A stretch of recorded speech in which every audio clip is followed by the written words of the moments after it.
Hello students, स्वागत है आपका मेरे YouTube channel science classes by Raj में। आज हम आपको ले चलते हैं केमिस्ट्री के चैप्टर नंबर 3 10th क्लास का, धातु और अधातु, मेटल्स एंड नॉन मेटल्स। इसके बारे में हम सबसे पहले जानेंगे क्योंकि इसमें तीन चीजें हैं। पहली है धातु, दूसरी है धातु और तीसरी उपधातु। आज हम लेते हैं पहले धातु, मेटल्स किसे कहते हैं। ऐसे सभी धातु जो ऊष्मा तथा विद्युत का चालन करते हैं, उन सभी धातुओं को धातु कहते हैं। या ये कह सकते हैं कि वे सभी धातु जो इलेक्ट्रॉन त्याग कर धनायन बनाने की प्रवृत्ति रखते हैं, अर्थात जिनकी वैलेंसी पॉजिटिव होती है, वो धातु कहलाते हैं। जैसे एल्यूमिनियम है, कॉपर है, चांदी है Ag, सोना Au, गोल्ड, प्लेटिनम आदि, और भी बहुत सारी हैं धातुएं। अब आते हैं हम इनके फिजिकल प्रॉपर्टीज। इसकी फिजिकल प्रॉपर्टीज क्या होती हैं? भौतिक गुण। इसकी सबसे पहली होती है धात्विक चमक। धात्विक चमक, मेटेलिक लस्टर। ये मेटेलिक लस्टर क्या होता है? धातु अधिकतर धातुएं चमकीली होती हैं, यानी उनमें चमक होती है। जैसे आपने देखा है, सोना है, चांदी है, प्लेटिनम है, ये सारी धातुएं चमकदार होती हैं। ये आप लिख सकते हैं, ये लिख सकते हैं कि अधिकतर धातुएं चमकीली होती हैं। तो अब हम आते हैं धातुओं के दूसरे गुण पर, विद्युत और ऊष्मा की सुचालकता, इलेक्ट्रिक एंड थर्मल कंडक्टिविटी। ये क्या होता है? यानी ये सभी धातु विद्युत और ऊष्मा की सुचालक होती हैं। इनमें होकर इलेक्ट्रिक और थर्मल कंडक्टिविटी पास हो सकती है। लेकिन ये दोनों इसके अपवाद हैं, टंगस्टन, लेड और मरकरी, ये तीनों ही, क्योंकि इन तीनों में ना तो ऊष्मा जाती है और ना ही इसमें ये सुचालक नहीं होती, ना तो ऊष्मा जाती है और ना ही इसमें इलेक्ट्रिक पास होती है। अब हम आते हैं इसके तीसरे गुण पर, तीसरी प्रॉपर्टीज, फिजिकल प्रॉपर्टीज, मेटेबिलिटी। ये मेटेबिलिटी क्या होती है?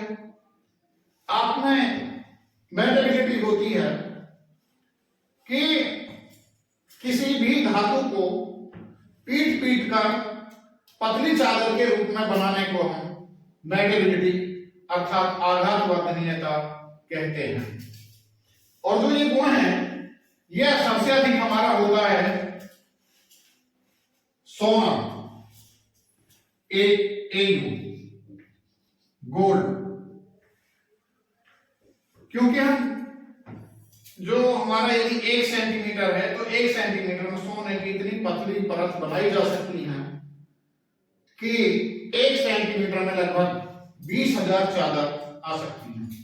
आप ये मान के चलिए कि आपकी यदि कोई बुक है, मैं ये बुक ले रहा हूं और इसकी मोटाई लगभग ये इतनी, आप कहेंगे ये लगभग 1 सेंटीमीटर, जितने इसमें 70, 80 या 100 पेज हैं, इतने में जो आपकी सोने की चादर है वो लगभग 20,000 आ सकती है। तो आप समझ लीजिए कि कितनी ये आघात वर्धनीय होती है। तो इसमें आप लिख सकते हैं इसकी डेफिनेशन भी कि किसी भी धातु को पीट पीट कर पतली चादर के रूप में करने को आघात वर्धनीयता कहते हैं। और यह गुण सबसे अधिक सोने में होता है, यानी मेटाबिलिटी इंग्लिश में कहेंगे। अगला हमारा आता है तन्यता। डक्टिलिटी। ये डक्टिलिटी क्या होती है?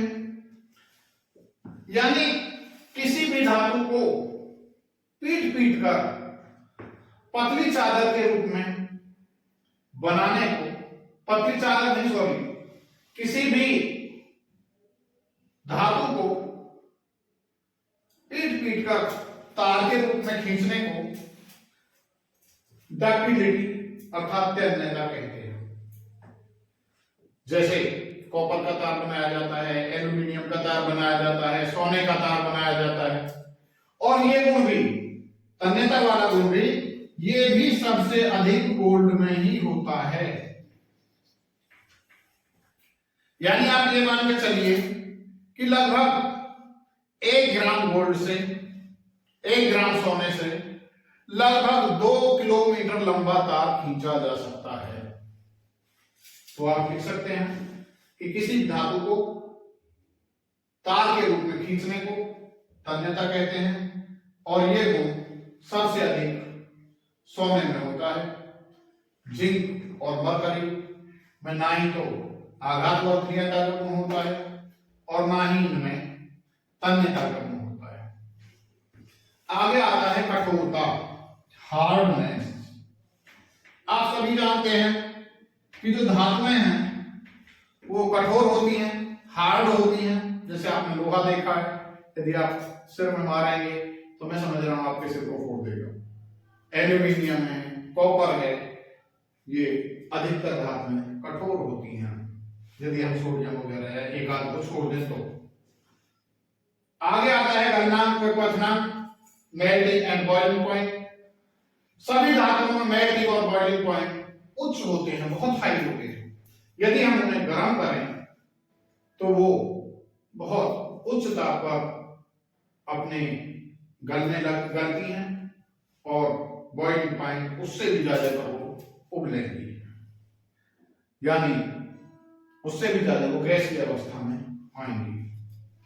घनत्व, डेंसिटी, सभी धातुओं के घनत्व बहुत हाई होते हैं। आगे आता है ध्वनि, साउंड। सभी धातुएं यदि उनमें हथौड़ा मारें या और कोई दूसरी चीज मारें तो वो आवाज करती हैं, साउंड करती हैं, एक विशेष प्रकार की ध्वनि उत्पन्न करती हैं। आपने देखा होगा कि जो हमारे स्कूल हैं, कॉलेज हैं, उनमें एक घंटा होता है लगा हुआ और उस पर लकड़ी से हम टोल मारते हैं जिससे हमारे बैल की आवाज सुनाई देती है, और वो धातु का बना होता है।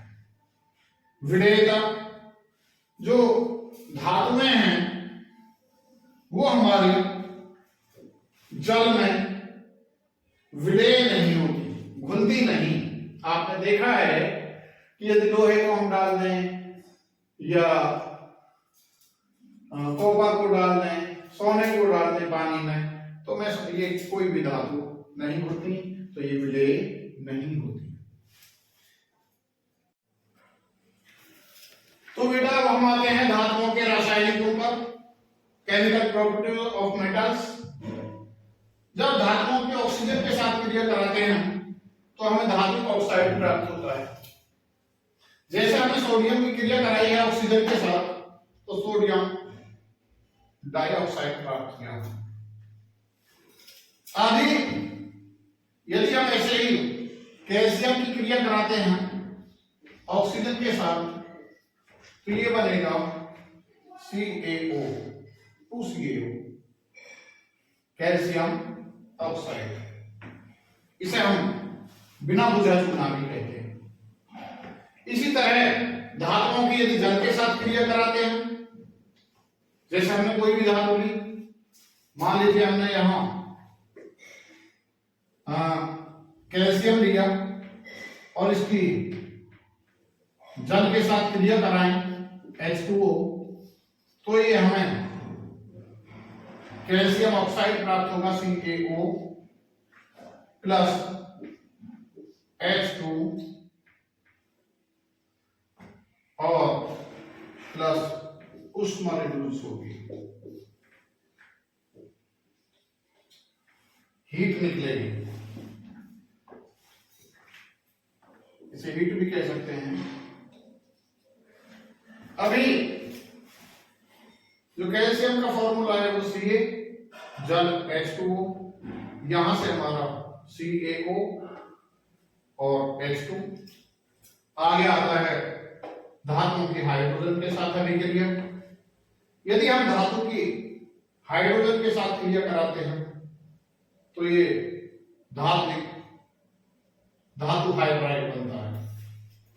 ऐसे ही जैसे सोडियम की क्रिया कराएं Na प्लस H2, तो ये हमें प्राप्त होगा NaH, यहां तो लिख देंगे, ये हो गया सोडियम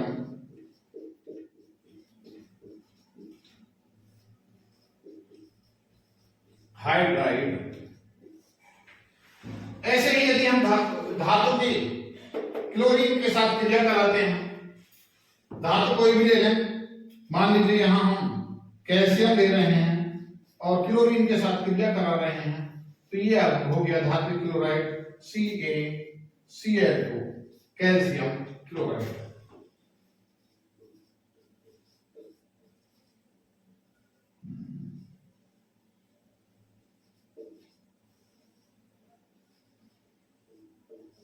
कैल्शियम क्लोराइड।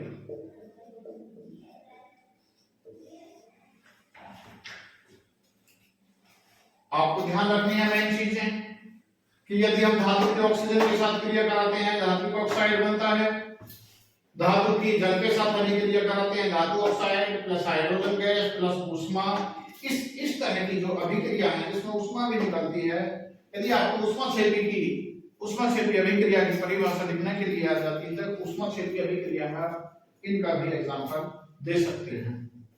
इसके बाद धातुओं की हाइड्रोजन के साथ जब क्रिया कराते हैं तो धातु हाइड्राइड बनता है, जैसे सोडियम हाइड्राइड बना है यहाँ। ऐसे ही धातु की यदि किसी अम्ल के साथ क्रिया कराते हैं, जैसे मान लीजिए हमने सोडियम की क्रिया कराई अम्ल HCl के साथ कराई, तो यहां से हमारा द्रव्य बन गया NaCl प्लस हाइड्रोजन गैस निकलती है इसलिए H2 और यहाँ 2 NaCl, यहाँ 2 कर दो, 2 NaCl, यहाँ 2 कर दो। तो ये जब किसी भी अम्ल के साथ क्रिया कराते हैं तो द्रवण बनेगा, जल बनेगा। जैसे आपको हमने पहले जब बताया था, जब अम्ल क्षार और द्रवण पढ़ाए थे तो उसमें हमने बताया था कि यदि अम्ल की धातु के साथ क्रिया कराते हैं तो द्रवण बनता है और हाइड्रोजन गैस, यानी जो पहले चैप्टर में था वो भी यही है। यहाँ धातु की यदि क्लोरीन के साथ क्रिया कराते हैं धातु कैल्शियम क्लोराइड, ये Ca कराइए कैल्शियम क्लोराइड, एल्यूमिनियम की कराएं एल्यूमिनियम क्लोराइड, सोडियम की कराएं सोडियम क्लोराइड, यानी जिसके साथ क्रिया कराएं, यानी धातु की जगह आप कुछ भी कोई भी धातु ले सकते हैं, एल्यूमिनियम, कैल्शियम, सोडियम, मैग्नीशियम, जो भी आप चाहें। और आपको ये जो मैंने लिखवाए हैं केवल ये आपको ध्यान रखने हैं कि ये क्या बनेगा। तो बेटा हम आते हैं धातुओं की अभिक्रियाशीलता की सक्रियता श्रेणी पर। ये रिएक्टिविटी सीरीज ऑफ मेटल्स ये क्या होती है, ये आपको याद करनी है। इसमें जो हमने ये आपको कुछ एलिमेंट्स दिए हैं, ये आपको याद करने हैं कि कौन ऊपर आता है कौन नीचे आता है। जैसे पोटेशियम सबसे ऊपर, पोटेशियम, फिर sodium, calcium, magnesium, aluminium, zinc, iron, SN3, lead, Pb, H, hydrogen, copper, mercury, Ag, चांदी, Pu, गोल्ड। यहां आप सबसे पहले H को देखेंगे। जो H है ये हमारे मेटल नहीं है, धातु नहीं है, लेकिन फिर भी हम इसे धातुओं की अभिक्रियाशीलता की श्रेणी में रखते हैं। उसे क्यों रखते हैं? क्योंकि ये भी H पॉजिटिव होता है, H आयन देता है, पॉजिटिव, इसकी वैलेंसी पॉजिटिव होती है, इसलिए इसे भी हम धातुओं की श्रेणी में ही रखते हैं, जबकि ये धातु नहीं है। इसकी एक और है कि जो हाइड्रोजन से ऊपर हैं वो अधिक क्रियाशील कहलाते हैं, और जो हाइड्रोजन से नीचे हैं वो कम क्रियाशील कहलाते हैं। दूसरा, जब हम नीचे की तरफ इसमें जैसे जैसे बढ़ते हैं ऐसे ऐसे ही हमारी ये जो क्रियाशीलता है वो कम होती चली जाती है, और जैसे जैसे हम ऊपर की तरफ बढ़ते हैं हमारी जो क्रियाशीलता है वो कम होती चली जाती है। तो यहां सक्रियता श्रेणी में जो धातुएं हाइड्रोजन से ऊपर होती हैं वो तनु अम्लों से हाइड्रोजन को विस्थापित कर देती हैं, यानी तनु अम्ल हैं हमारे, HCl है, H2SO4 है, वो इन्हें विस्थापित कर देती हैं जो हाइड्रोजन से ऊपर होती हैं। अर्थात यदि हम एक कोई अभिक्रिया कराएं,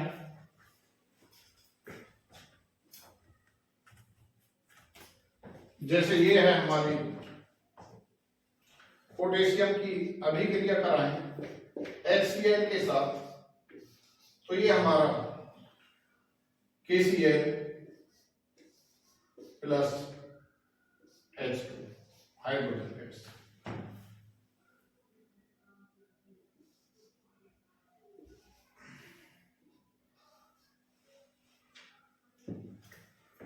तो यहां से आप, यदि हम कॉपर की क्रिया कराते हैं इसके साथ तो कॉपर की क्रिया नहीं होती। ये हम लिख देते, कभी कभी आ सकता है प्रश्न, क्या होता है जब कॉपर की क्रिया हाइड्रोक्लोरिक एसिड के साथ कराई जाती है, तो यह अभिक्रिया नहीं होगी, क्योंकि ये जो कॉपर है वो हाइड्रोजन से नीचे है।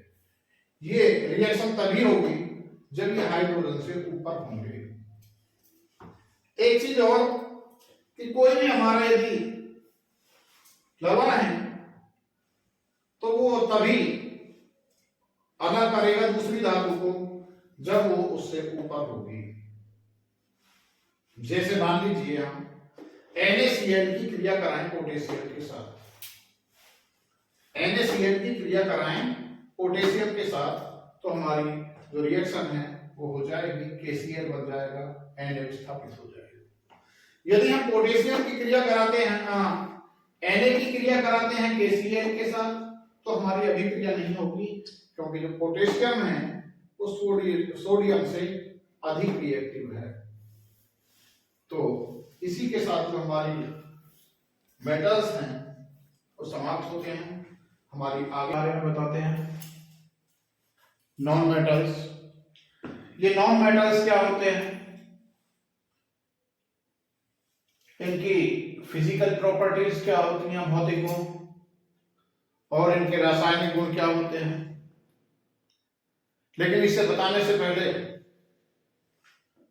मैं आपसे फिर एक बार कहूंगा, क्योंकि हम अभी स्पेशली बोर्ड के लिए तैयारी करा रहे हैं, इसलिए आप हमारी रोजाना वीडियोस देखने के लिए यदि आपको 90 या 95 से एबव अंक लाने हैं तो आप हमारी चैनल से जुड़े रहिए, सब्सक्राइब कीजिए, बेल आइकन दबाइए, जिससे सारे वीडियोस आप तक पहुंच सकें, और हाँ, लाइक का बटन दबाना ना भूलें।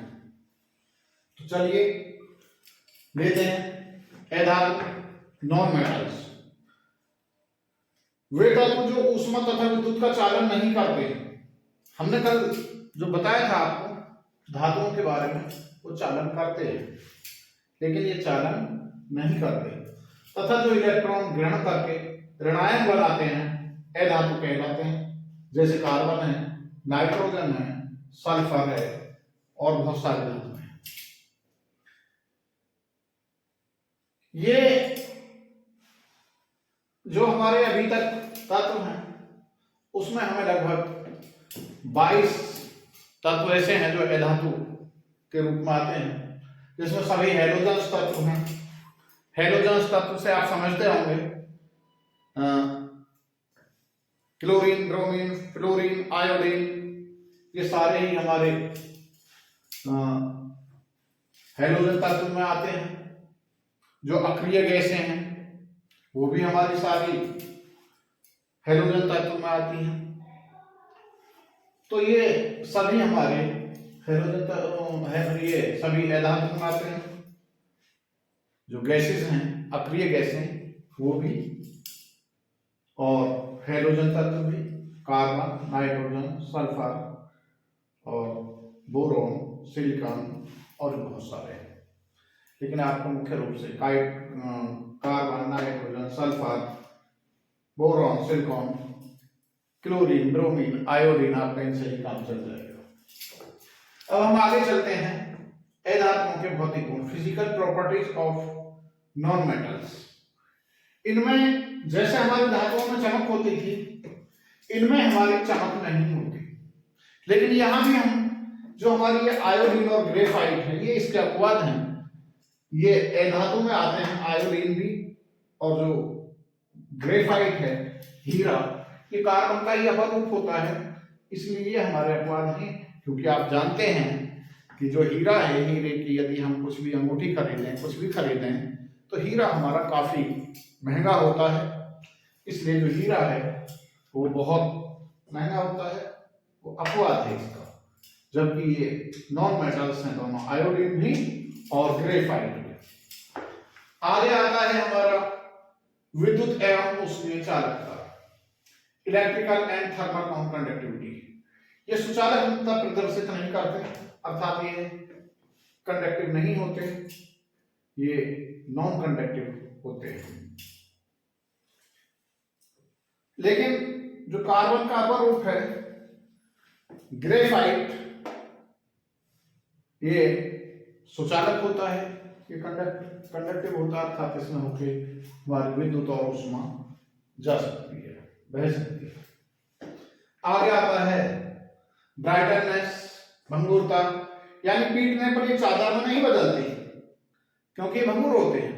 यदि हम इनमें हथौड़ा मारें तो टूट जाता है, जैसे आपने देखा होगा सल्फर होता है, या ये यदि हम उस पर हथौड़ा मारें तो उसके छोटे छोटे टुकड़ों में वो टूट जाता है, वो चादर के रूप में नहीं होता।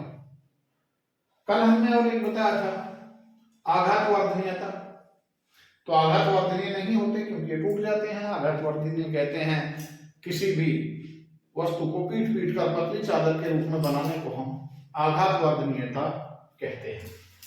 तो वो गुण भी इसमें नहीं होता। नॉन डक्टिविटी, तन्यता, ये तन्य नहीं होते। तन्य यानी इनमें हम यदि हम इन्हें पीट कर या किसी भी तरह से पतले तार के रूप में इन्हें बनाना चाहें तो ये नहीं बन सकते। अतन्यता का मतलब यानी अतन्य होते हैं, तन्यता का गुण इनमें नहीं होता, अर्थात इनसे पीट कर या किसी भी विधि द्वारा इनसे पतला तार नहीं बनाया जा सकता। अब आते हैं हम हार्डनेस, कठोरता।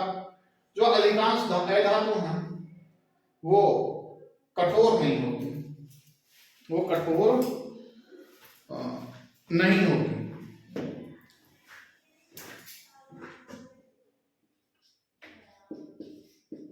नहीं होती।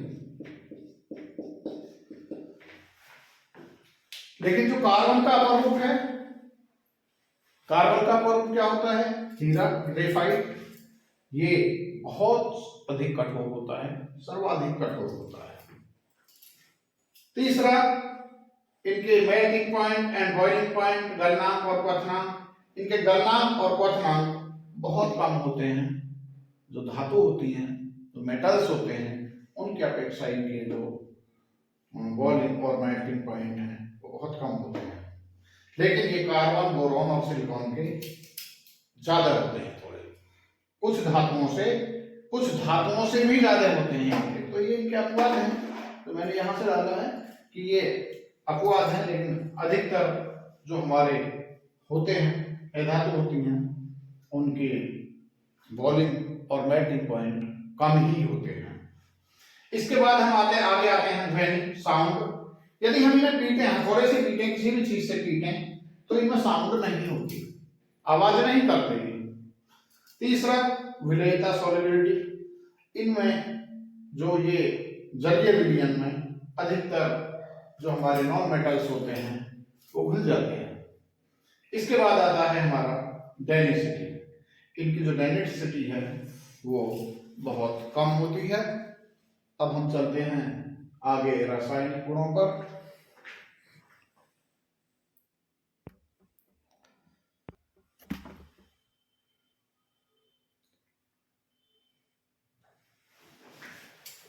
तो हम चलते हैं chemical properties of non metals. जो हमारे नॉन मेटल्स हैं यदि ये ऑक्सीजन के साथ क्रिया करते हैं तो ये अधात्विक ऑक्साइड बनाते हैं। जैसे यदि हम यहाँ कार्बन की क्रिया करें C+O2 तो ये हमारा CO2 गैस रिड्यूस करता है कार्बन डाइऑक्साइड। और जो ये कार्बन डाइऑक्साइड है इसकी जो प्रकृति होती है वो अम्लीय होती है। इसके बाद हम आते हैं इसका दूसरी प्रॉपर्टीज, कोई भी अधातु यदि जल के साथ अभिक्रिया करती है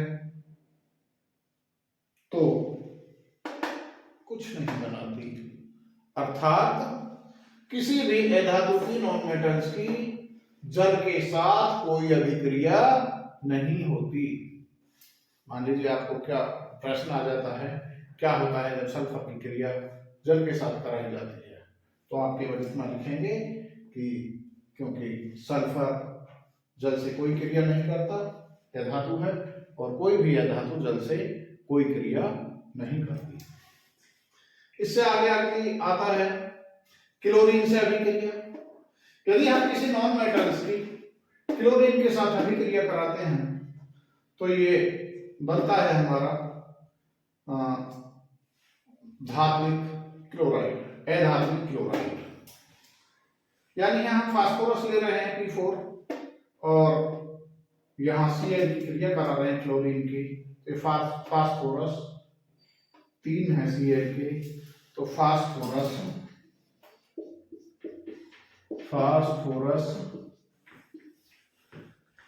क्या हो गया, ये 3 है, 3 के लिए ट्राई क्लोराइड। ये क्या है, फास्फोरस।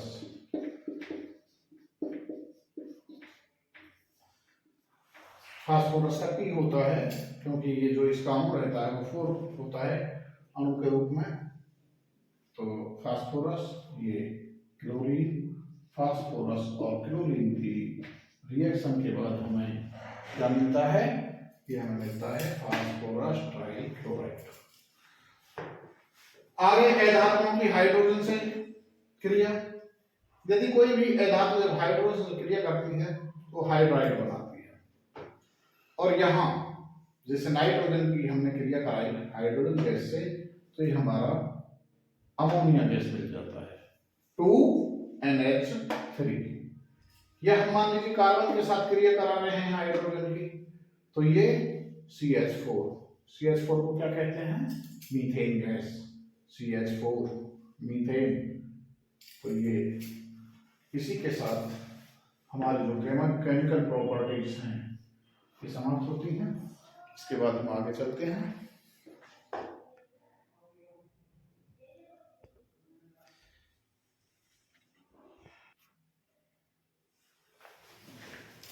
तो बेटा अब आते हैं हम धातुओं की प्राप्ति, यानी ऑकरेंस ऑफ मेटल्स। ये धातु हमें कहां से मिलती हैं, कैसे मिलती हैं। ये जो अधिकतर धातु हैं ये हमें भूपर्पटी पृथ्वी जमीन के अंदर नीचे से खुदाई से हमें प्राप्त होती हैं, या फिर समुद्र जल भी इनका प्रमुख स्रोत है। जैसे विलेय लवण जो समुद्री जल में कुछ लवणों के रूप में मिलती हैं, जैसे NaCl, MgCl2, क्योंकि आप जानते हैं जो नमक है हमारा खाने वाला, ये समुद्री जल से प्राप्त किया जाता है, सोडियम क्लोराइड। और ये मैग्नीशियम क्लोराइड। इसके बाद जो ये धातु हैं ये हमारे 3 प्रकार से पाई जाती हैं प्रकृति में, पृथ्वी में भी और समुद्र में भी। 3 तरह से। कैसे कैसे? एक तो मुक्त अवस्था में या स्वतंत्र अवस्था में अर्थात इन फ्री और नेटिव स्टेट। दूसरा संयुक्त अवस्था कॉम्बाइंड स्टेट। तीसरा मुक्त और संयुक्त अर्थात कंबाइंड में भी और फ्री या नेटिव में भी। जो हमारी क्रियाशील धातु नहीं है, जो क्रियाशील नहीं है, वो धातु अक्सर हमें, वो सभी मेटल्स अक्सर हमें फ्री नेटिव स्टेट में मिलते हैं, जिनमें हमारी चांदी है, सोना है, प्लेटिनम है, ये हमारी अधिकतर मुक्त अवस्था में मिलती है, क्योंकि ये बहुत कम क्रियाशील होती हैं, अर्थात ये दूसरी धातुओं से या दूसरी किसी भी चीज से ये क्रिया नहीं कर। दूसरी हमें कंबाइंड स्टेट में जो अधिक क्रियाशील धातु हैं वो अपने यौगिकों के रूप में मिलती हैं। अधिक क्रियाशील कौन सी हैं? हमने कल आपको बताई थी धातुओं की क्रियाशीलता की श्रेणी। तो उसमें जो ऊपर की तरफ आने वाली धातुएं हैं, जैसे सोडियम है, पोटेशियम है, कैल्शियम है, आयरन है, जिंक है, यानी ये सभी धातु जो हमारी अधिक क्रियाशील हैं, ये हमारी, लेकिन ये कॉपर हमें दोनों तरह से मिलती है, मुक्त में भी मिल जाती है और ये कंबाइंड में मिल जाती है। लेकिन ये सोडियम, कैल्शियम, आयरन, जिंक, ये अधिकतर हमें संयुक्त अवस्था अर्थात इनके साथ कोई ना कोई और मिला होता है। इसके बाद आती है मुक्त और संयुक्त, यानी दोनों अवस्थाओं में। ये कॉपर है, आयरन है, आयरन नहीं सॉरी, कॉपर है, चांदी है या आयरन है, ये आदि हमारी कई सारी धातु ऐसी हैं जो ये मुक्त अवस्था में भी मिलती हैं हमें, और ये हमें संयुक्त अवस्था में भी मिलती है। अच्छा, इसके बाद हम आते हैं ये मिनरल्स अर्थात खनिज, दूसरा अयस्क। तो हमें कभी कभी क्वेश्चन आ जाता है कि खनिज और अयस्क में क्या अंतर है, डिफरेंस बिटवीन मिनरल्स एंड ऑर्स। क्या डिफरेंस है? जो हमारा खनिज है, जो हम पृथ्वी के अंदर से जिसे खोद कर सीधा सीधा निकालते हैं, वो हमारे सभी खनिज होते हैं जो पृथ्वी से खुदाई करते हैं। आपने देखा भी होगा जब हम मिट्टी कहीं से खोदते हैं तो ये खनिज कर रहे थे और उस पर कार्रवाई पुलिस कर देती है कि खुदाई के लिए मिट्टी या कुछ भी खुदाई के लिए मना है। तो जो पृथ्वी से खोद कर सीधा सीधा प्राप्त करा जाता है वो हमें खनिजों के रूप में प्राप्त होता है। जैसे हमने यहाँ पृथ्वी के अंदर से कोई चीज खोद कर निकाली, यानी पृथ्वी के अंदर से खोदी गई सीधी सीधी जो भी हमें धातु मिलेगी वो खनिज के रूप में मिलेगी और उसमें बहुत सारी हमें अशुद्धियां मिलेंगी।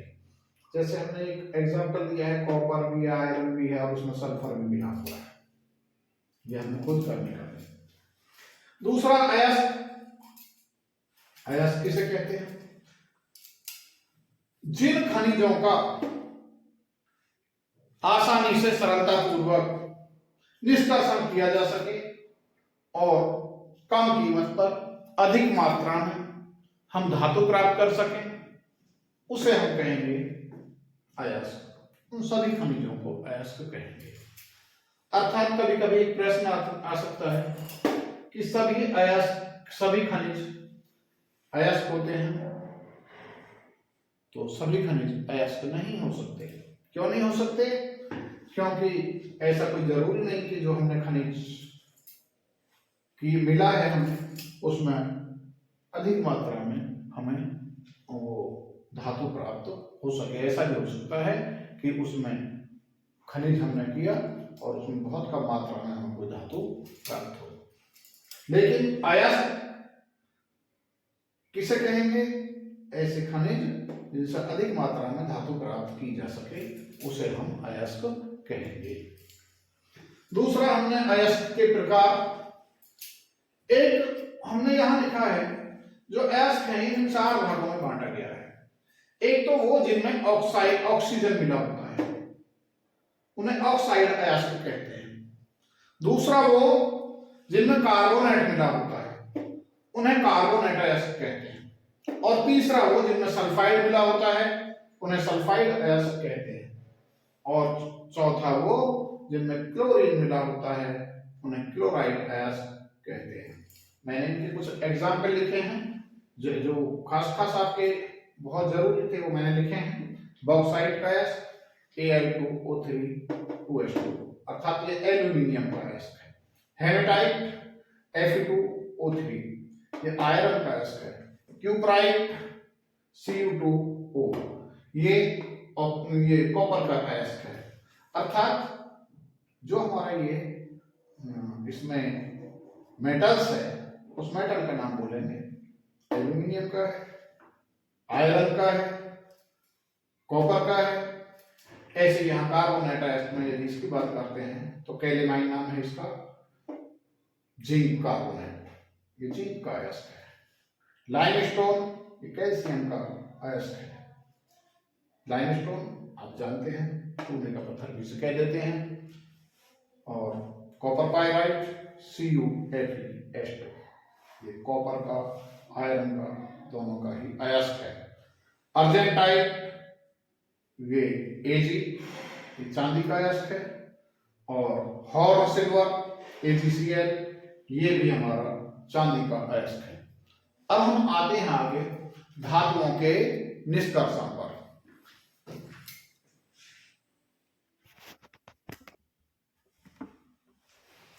तो चलिए बेटा हम चलते हैं धातुओं के निष्कर्षण पर। यानी धातुओं को शुद्ध कैसे किया जाता है। जो धातुओं के निष्कर्षण के आधार पर हम धातुओं को 3 भागों में बांटते हैं अभिक्रियाशीलता श्रेणी के आधार पर। कौन कौन सी? एक तो वो धातु जो उच्च क्रियाशील धातु होती है, एक वो जो मध्यम अभिक्रियाशील धातु में होती हैं, और तीसरे प्रकार की वो धातु जिनकी क्रियाशीलता कम होती है, जो विद्युत रासायनिक श्रेणी में क्रियाशीलता की श्रेणी में नीचे आती है। तो इन्हें हम सबसे पहले उच्च अभिक्रियाशील वाली जो धातुएं रहती हैं, जो अधिक क्रियाशील होती हैं, उनमें जैसे पोटेशियम है, कैल्शियम है, सोडियम, मैग्नीशियम, और ये मैं एल्यूमिनियम, सॉरी ये गलत लिख गया है, ये एल्यूमिनियम, मैग्नीशियम और एल्यूमिनियम। दूसरा वो जो मध्यम अभिक्रियाशील धातु है, जो अभिक्रियाशीलता की श्रेणी में बीच में आती हैं, जिंक है, आयरन है, लेड है। और तीसरी वो जो सबसे नीचे आती हैं, जो धातुएं सबसे कम क्रियाशील होती हैं। तो जो ये धातुएं हैं, इनको पहले गलाते हैं, गर्म करते हैं, और फिर उनका विद्युत अपघटन करते हैं, और यहां से हमें शुद्ध धातु प्राप्त हो जाती है, जो अधिक क्रियाशील धातु है। तो ये तो आसानी से हमें प्राप्त हो जाती है। जो मध्यम क्रियाशील है, जो उनसे कुछ कम रिएक्टिव हैं, बीच में आती हैं, जैसे जिंक है, आयरन है, लेड है, इन्हें भी हमें 2 भागों में बांटते हैं। एक वो जो कार्बोनेट अयस्क के रूप में मिलती है, अर्थात जिन धातुओं में कार्बोनेट मिला होता है उनका हम निष्कासन करते हैं, और जिन धातुओं में सल्फाइड मिला होता है, उनका हम भर्जन करते हैं। अब और यहां से जो हमें मिलता है, ये धातु निस्तापन या भर्जन करने के बाद या तो निस्तापन करें या भर्जन करें, दोनों ही स्थिति में धातु का ऑक्साइड हमें प्राप्त होता है। यदि कार्बोनेट अयस्क है तो हम निस्तापन करेंगे, सल्फाइड अयस्क है तो हम भर्जन करेंगे। ये निस्तापन और भर्जन क्या होते हैं? कैल्सिनेशन, निस्तापन, भर्जन, रोस्टिंग, ये क्या होते हैं अभी हम बताते हैं आगे चल के, पहले यहां समझ लो इसे। इसके बाद ये धातु ऑक्साइड्स के रूप में मिलती है हमें, और फिर हम इस धातु का यहाँ रिडक्शन कर देते हैं, अपचयन कर देते हैं, यानी यहां से अपचयन होने पर यहां से इससे ऑक्सीजन अलग हट जाता है और धामस यहां से धातु प्राप्त हो जाती है। इसके बाद जो निम्न अभिक्रियाशील धातुएं हैं वो हमें, जैसे कॉपर है, Ag, सिल्वर, गोल्ड, प्लेटिनम, ये जो निम्न क्रियाशील धातुएं हैं, इनके जो हमारे ऑर्स हैं अर्थात अयस्क हैं, वो हमें सल्फाइड्स के रूप में प्राप्त होते हैं, अर्थात इनमें सल्फाइड्स मिला होता है। और सल्फाइड्स वाले का हम क्या करते हैं? भर्जन। भर्जन करने के बाद यहां से ये वही ऑक्साइड्स के रूप में प्राप्त होगा, और यहां से हम धातु का फिर शुद्धीकरण करके परिष्करण कर लेंगे। अब हम बता रहे थे भर्जन क्या होता है। जो रोस्टिंग है, यानी सल्फाइड अयस्क को वायु की उपस्थिति में गलनांक बिंदु से निम्न ताप पर, वायु की उपस्थिति में ध्यान रखेंगे, यहां वायु की उपस्थिति में गलनांक बिंदु से निम्न ताप पर, लेकिन बहुत अधिक गर्म करने की प्रक्रिया जिसमें हमें ऑक्साइड्स के रूप में प्राप्त होती है, भर्जन कहलाती है। जैसे हमने सल्फाइड अयस्क को ऑक्सीजन की उपस्थिति में गर्म किया है, भर्जन का मतलब ही गर्म करना है, लेकिन कितना गर्म करना है कि वो जो धातु है वो पिघले ना, और लेकिन पूरी गर्म करेंगे, और यहां से ये हमारा ऑक्साइड्स के रूप में धातु प्राप्त हो जाएगी, और ये जो भी उसमें होती हैं वो अलग निकल जाएंगे, सल्फाइड्स अलग हो जाएगा। ऐसे ही जो निस्तापन है, कैल्सिनेशन, कार्बोनेट्स अयस्क को वायु की अनुपस्थिति में, यहां वायु की उपस्थिति थी, लेकिन निस्तापन में, कैल्सिनेशन में वायु की अनुपस्थिति में उसके गलनांक से नीचे परंतु उच्च ताप पर, गलनांक से नीचे, यहां भी उच्च ताप, लेकिन गलन बिंदु से नीचे गर्म करने की जो प्रक्रिया होती है, और उसके बाद जो ऑक्साइड्स के रूप में परिवर्तन होता है, उसी को हम निस्तापन कहते हैं। यानी यहां हमारा जो CO था, यहां से ये C अलग हो जाता है कार्बन डाइऑक्साइड के रूप में, और यहां से हमारी ये ऑक्सीजन के रूप में मिल जाती है, और जो यहाँ हमारा ऑक्साइड्स अयस्क के रूप में प्राप्त होता है, उसका हम रिडक्शन, ऑक्सीडेशन कर देते हैं, अपचयन कर देते हैं, और ये हमें यहाँ से ये जो हमारी मेटल्स है, धातु है, वो हमें प्राप्त हो जाती है। चलिए इसके बाद और आगे देखते हैं।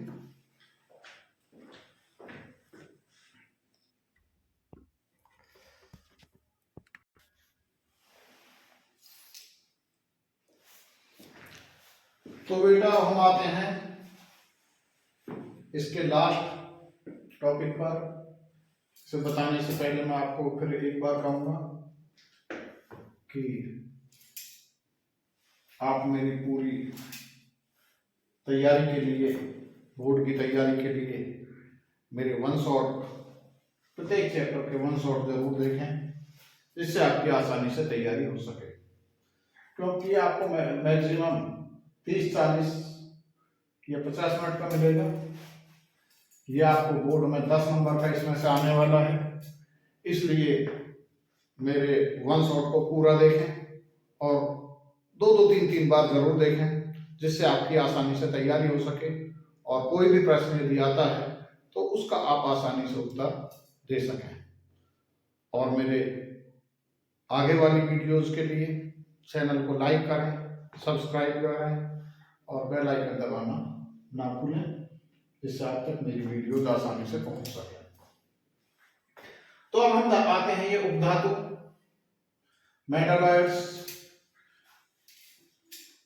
ऐसे तत्व जिनमें धातु और अधातु दोनों के गुण मिलते हैं, उन सभी तत्वों को हम उपधातु कहते हैं।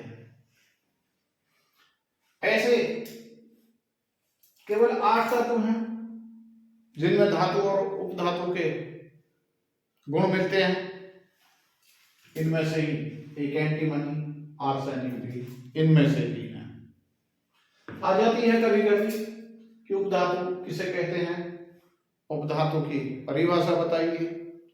तो वो तत्व जो उभयधर्मी होते हैं, जिनमें दोनों के गुण होते हैं, धातु के भी और अधातु के। आगे आता है मिश्र धातु, एलॉयज। ये एलॉयज क्या होते हैं? मिश्र धातु वो होती हैं जिनमें 2 या 2 से अधिक धातुओं को गलाकर एक नई धातु का निर्माण किया जाता है, उसे मिश्र धातु अर्थात एलॉयज कहते हैं।